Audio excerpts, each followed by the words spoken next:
As days shorten and the chill settles upon the earth, we draw inward, not only into the warmth of our homes, but into the embrace of a promise. The prophet Isaiah speaks across the ages, "For unto us a child is born, unto us a son given."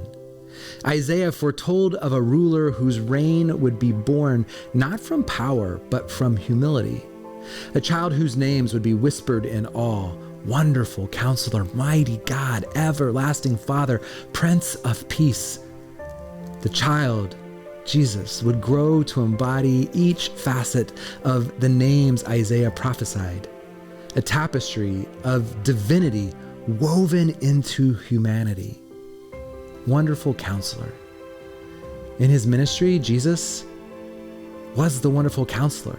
He spoke words that pierced the heart of human experience with parables and sermons. He unraveled the complexities of life, offering guidance that astonished the wise and gave hope to the weary. People from all walks of life, fishermen, tax collectors, outcasts, were drawn to him, finding in his words a wisdom that turned the world's understanding upside down. His counsel healed the brokenhearted and set captives free, for he spoke not only with authority, but with a compassion that resonated with the rhythms of grace. Jesus was mighty God. The miracles he performed, the blind seeing, the lame walking, the dead rising, were signs that in him dwelt the fullness of Almighty God. With a touch, a command, a sigh, he unleashed the power of heaven, confronting the chaos of nature and the darkness of spirits. Yet his might was not a force of domination, but of liberation, a power that lifted burdens rather than imposing them. In Jesus, the mighty works of God were manifest, and the people stood in awe, declaring, "We have seen remarkable things today." He is the everlasting Father. Though he walked the dusty roads of Galilee and Judea, there was an eternity in his gaze, a depth of love that spoke of an everlasting Father's heart. He gathered little children in his arms, he provided for the multitudes, he wept with those who mourned, and he offered forgiveness to the ones who sought it.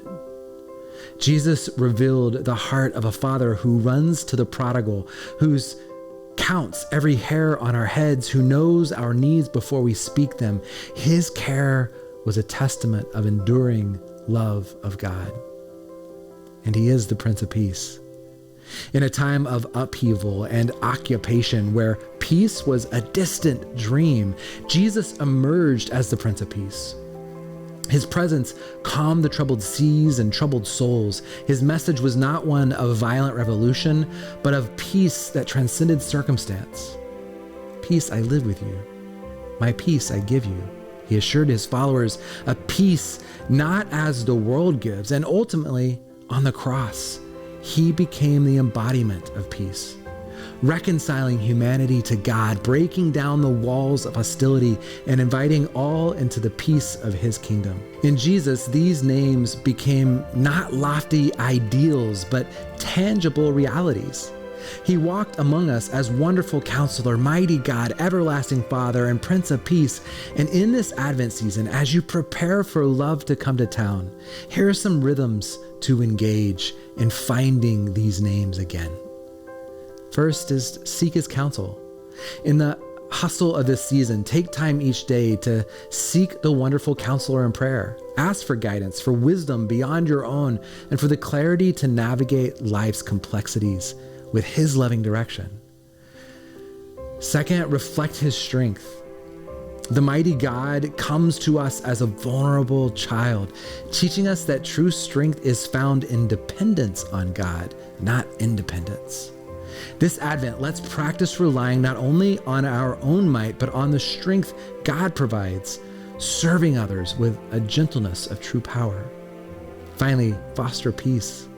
In a world that yearns for peace, let's be ambassadors of the tranquility that Christ brings. Whether through reconciliation, acts of kindness, or moments of quiet reflection, let's carry the peace and the Prince of Peace into every interaction. May the child to be born guide us in wisdom, strengthen us in his might, and fill us with his everlasting peace.